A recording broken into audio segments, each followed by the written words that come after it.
Evan Hale set out for a peaceful hike with his quiet friend Lewis Bramley, but only one of them returned. And 7 years later, Lewis was caught driving Evan's missing Jeep with a secret hidden inside it. In the summer of 2014, Evan Hale left his small flat in Sheffield with a quiet excitement that only close friends would have noticed. He had always been the kind of person who used nature as an escape, someone who found comfort in long trails, open skies, and the peaceful silence of the hills. After months of pressure at work and a recent breakup that had drained him, he decided to take a short trip to the Peak District for what he described as a reset. His family remembered how he seemed lighter when he mentioned it, more hopeful than he had been in a while. He packed his usual hiking essentials, filled his Jeep with fuel, and looked forward to 2 days of solitude, though he wasn't going alone. Evan had invited his friend Lewis Bramley to join him. Lewis was someone he had known since college, a man who rarely drew attention. He was quiet, observant, and obedient in group settings, but those who knew him well sensed something odd beneath the calm surface. Despite this, Evan believed Lewis could use the time outdoors too. They hadn't spent much time together in recent years, yet Evan didn't think twice about the invitation. To him, the trip was harmless, simple, and much needed. The two men arrived near Kinder Scout early on a warm Saturday morning. The parking area was emptier than usual for summer, giving the landscape an eerie stillness. Evan locked his Jeep and glanced over the vast hills with a sense of excitement. The chosen route was not one of the usual crowded trails, but a quieter, lesser-known path that he had found through online hiking forums. He liked the idea of exploring something new.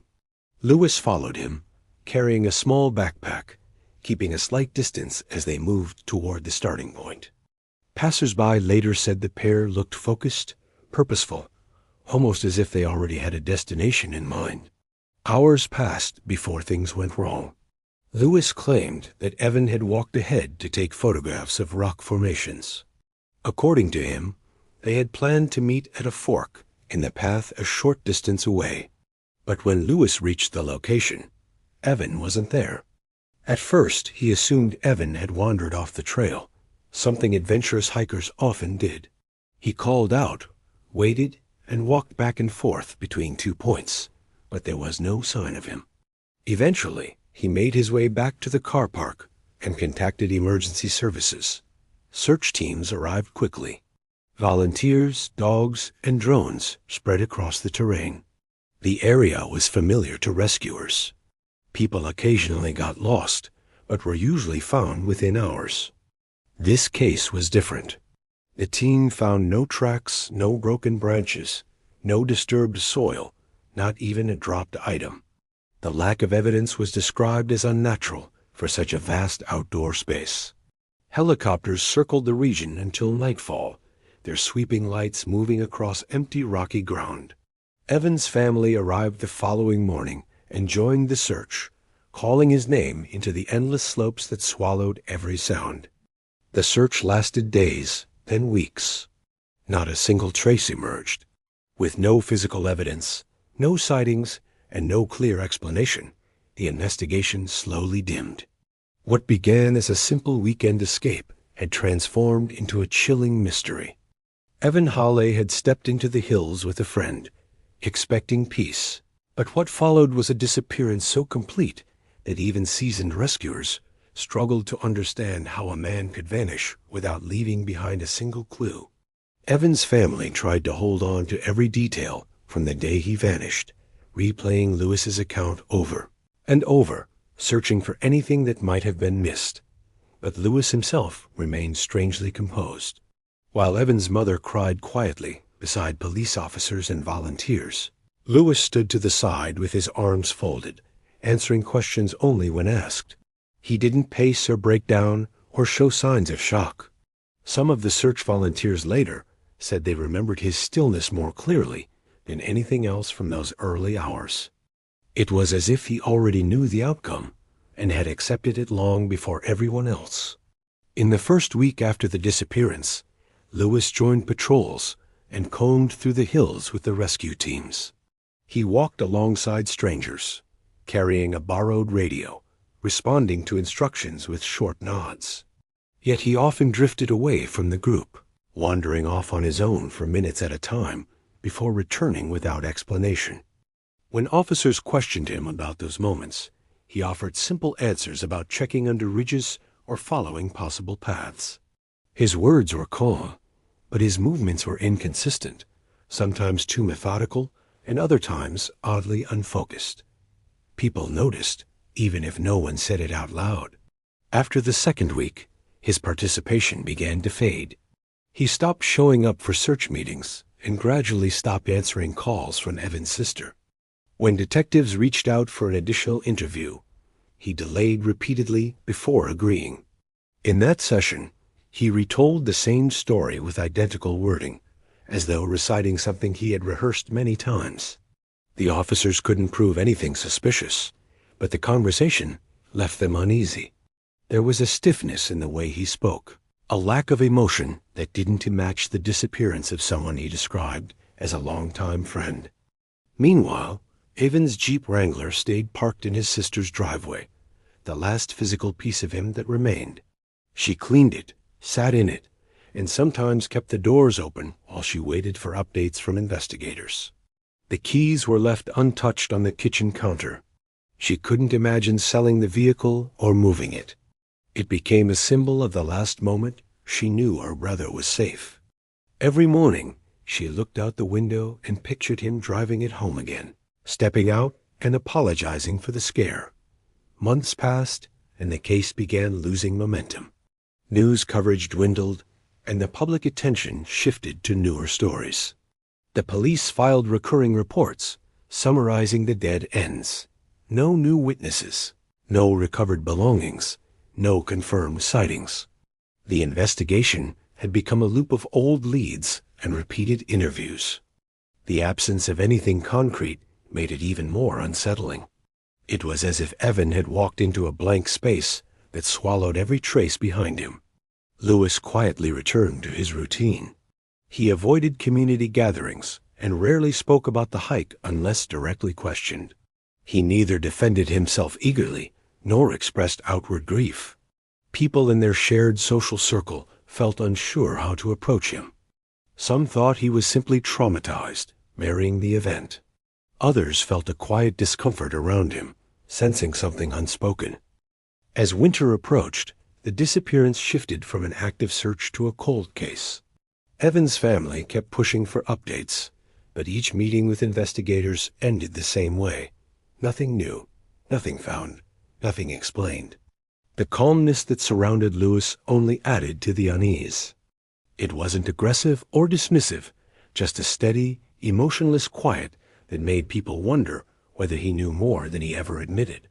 The peaceful hills of the Peak District continued standing exactly as they had the day Evan vanished, but his absence cast a shadow over them, a quiet reminder that sometimes the calmest surfaces hide the darkest truths.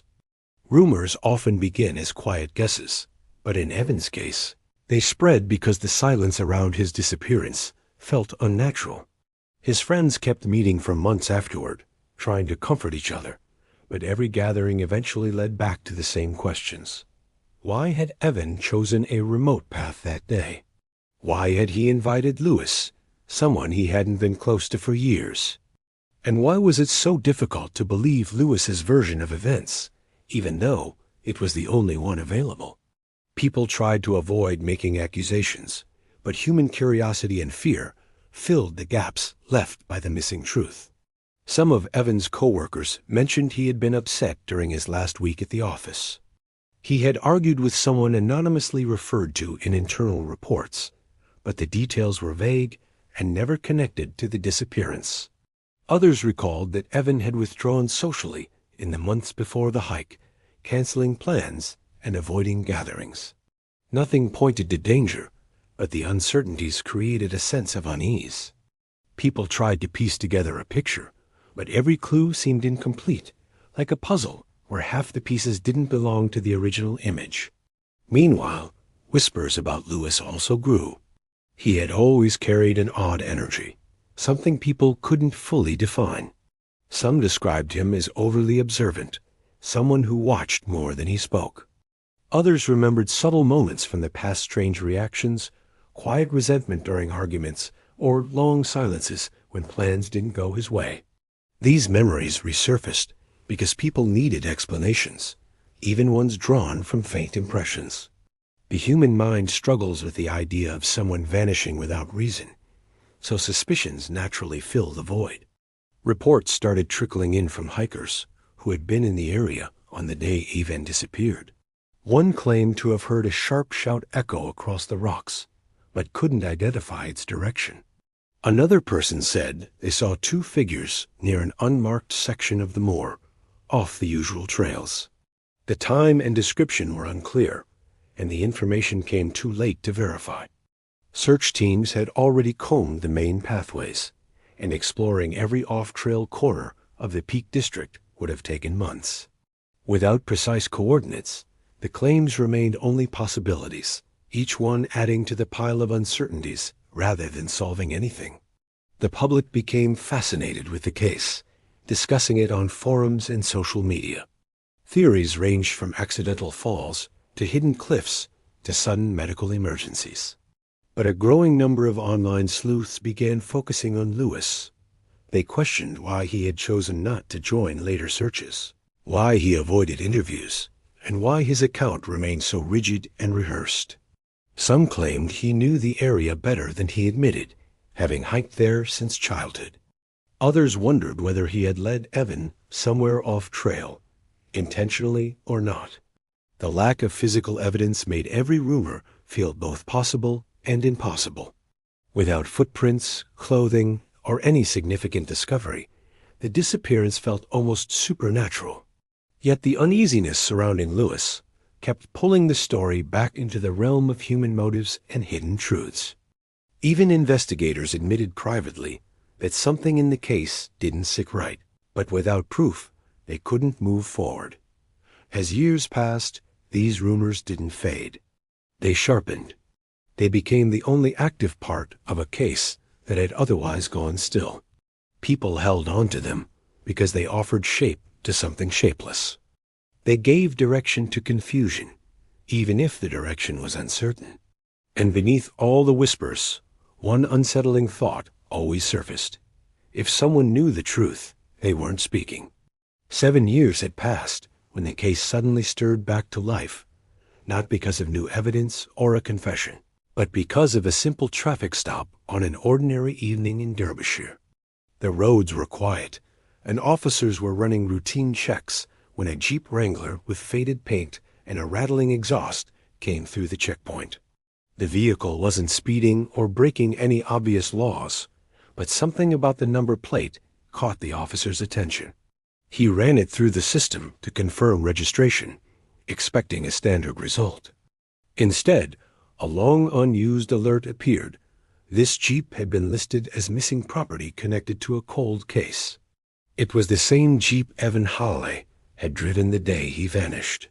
When the officer returned to the vehicle, the driver remained still, hands resting on the wheel as though he had been preparing for this moment. His face was one the officer recognized from old news reports. It was Lewis Bramley. He had changed slightly with age, carrying the marks of years spent away from public attention, but his expression remained controlled. The officer noted how Lewis didn't seem startled, only quietly aware. His eyes stayed forward, unflinching, as if he had rehearsed how to react long before the encounter happened. Lewis produced paperwork claiming recent purchase of the Jeep, saying he bought it through a private sale. The documents, however, had inconsistencies, missing signatures, mismatched dates, and formatting that looked freshly printed rather than properly issued. The officer observed these details while maintaining calm professionalism. Lewis didn't appear nervous, but his steady behavior didn't reassure anyone. In fact, it made the encounter feel more unsettling, as though he had anticipated questions and prepared answers in advance. When police requested permission to search the vehicle, Lewis hesitated for the first time. It wasn't dramatic, just a slight delay, a pause too long to ignore. His fingers tightened on the steering wheel, and his eyes shifted toward the dashboard before he stepped out of the Jeep. Officers exchanged glances. The pause felt meaningful, like he was calculating what they might find. The interior of the Jeep was dusty, clearly used, but not well maintained. It smelled of old upholstery and long drives. Officers examined the obvious compartments first, finding nothing unusual: maps, empty water bottles, and worn-out tools. But one officer noticed a panel in the interior that appeared newer than the rest of the vehicle. It had been sealed with adhesive, the edges too clean compared to the surrounding wear.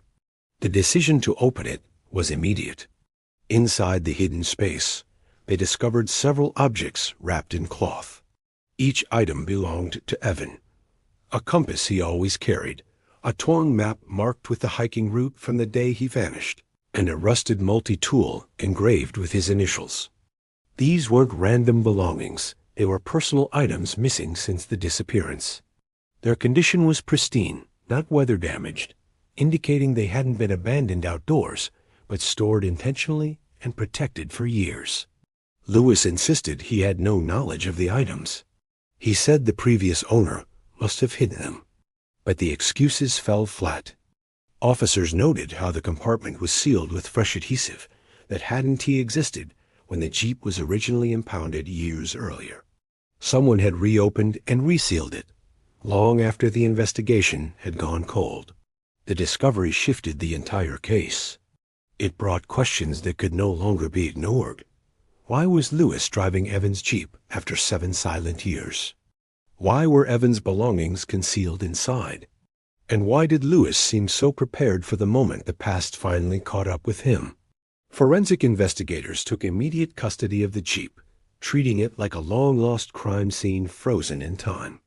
Although years had passed, the hidden compartment inside the vehicle had preserved the items so well that investigators believed they had been deliberately protected.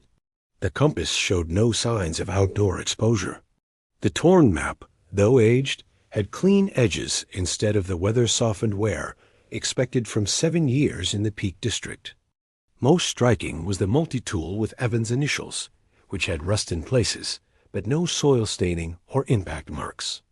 These details convinced investigators that the items hadn't been lost on the trail, as Lewis had claimed years earlier.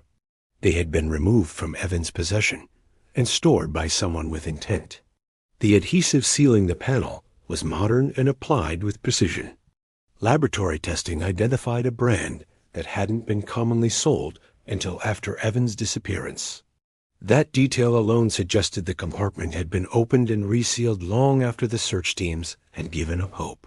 The Jeep was scanned with specialized equipment, and the forensic team discovered faint traces of mud lodged deep in the vehicle's carpeting. The mud wasn't deep from the trail, where Evan was last seen, but from a region miles away, an area near abandoned shafts on moorland that had never been included in the original search zone. This discovery redirected investigators' attention immediately. The soil sample matched a specific patch of ground known for its unstable surface. It was the type of place only experienced hikers or locals would recognize as dangerous. Lewis, having grown up exploring those hills, certainly fit that description. For investigators, the soil wasn't just dirt. It was a clue pointing to a location that had been overlooked for years. When officers questioned Lewis again, his reactions remained controlled, but his answers grew thinner, less detailed. He insisted he had purchased the Jeep through an online listing from an anonymous seller.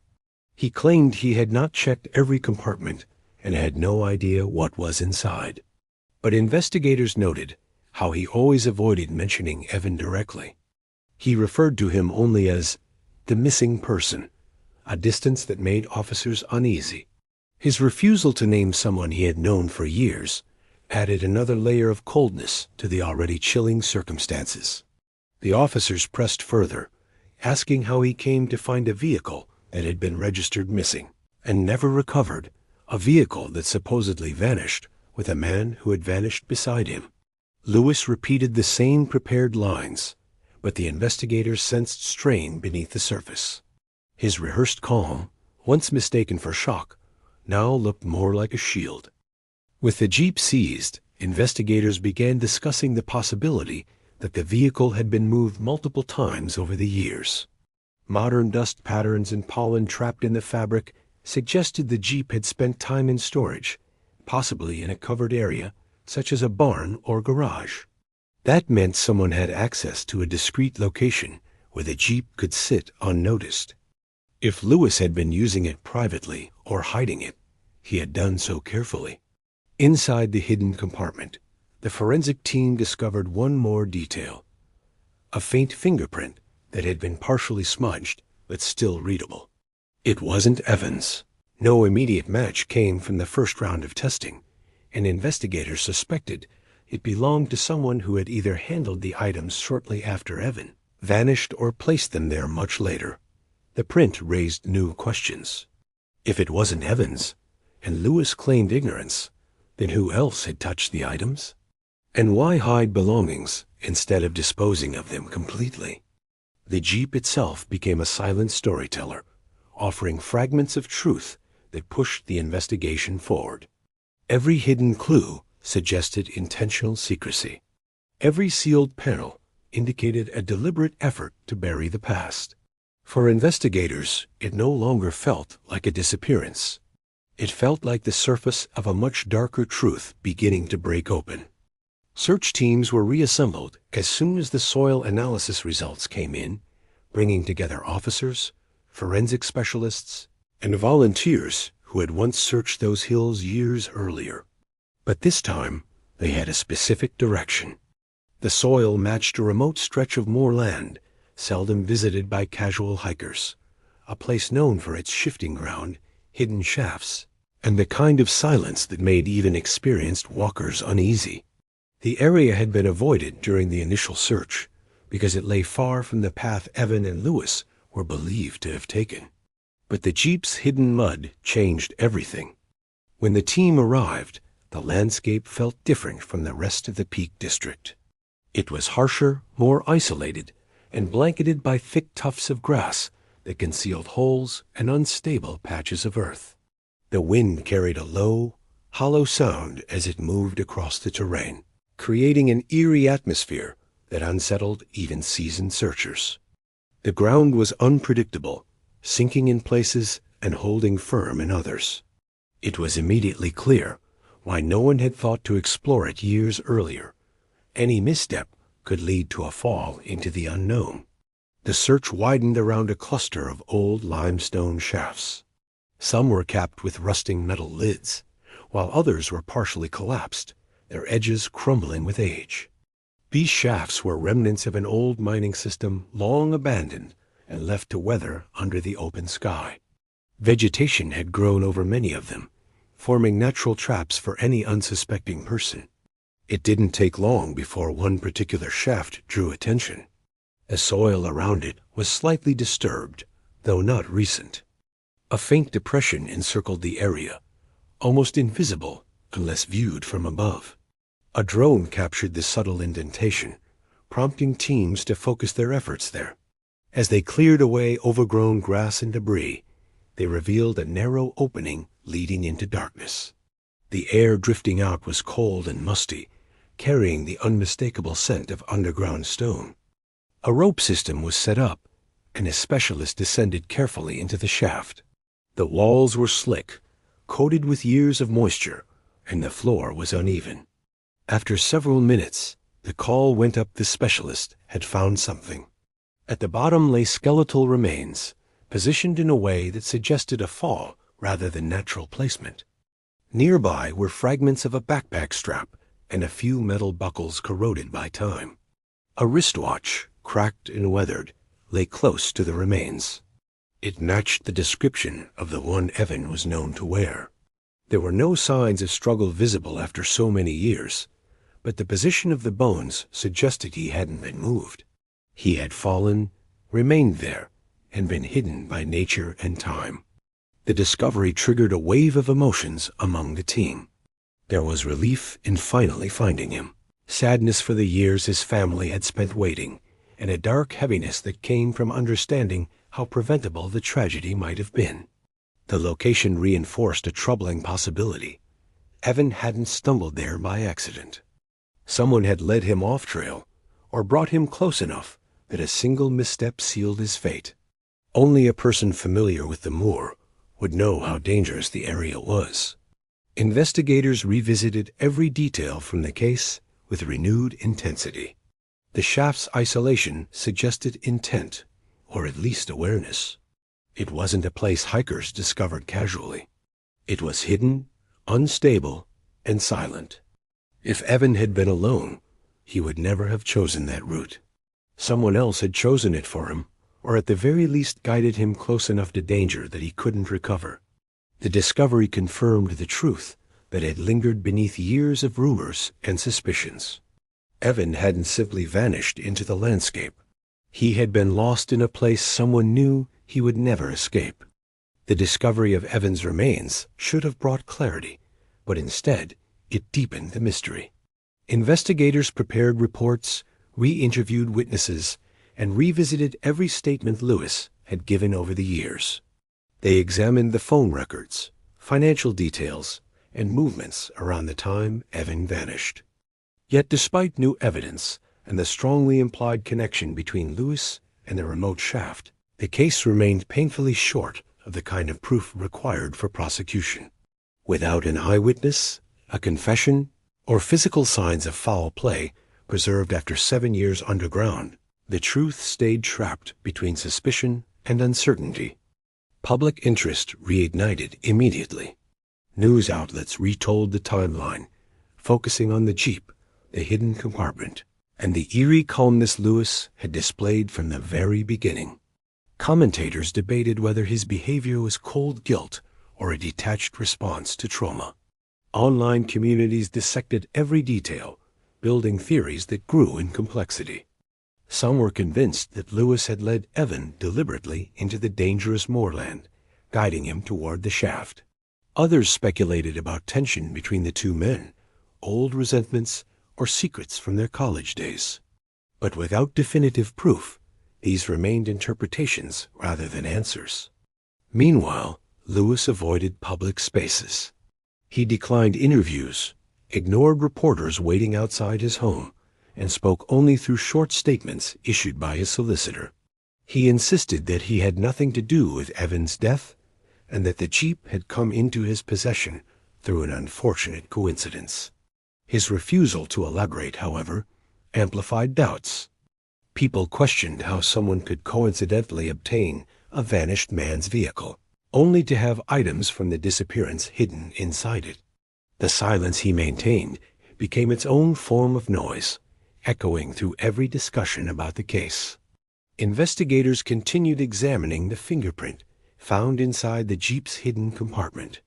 The print didn't belong to Evan, Lewis, or anyone in Evan's close circle. It also didn't immediately match any of the profiles in national databases.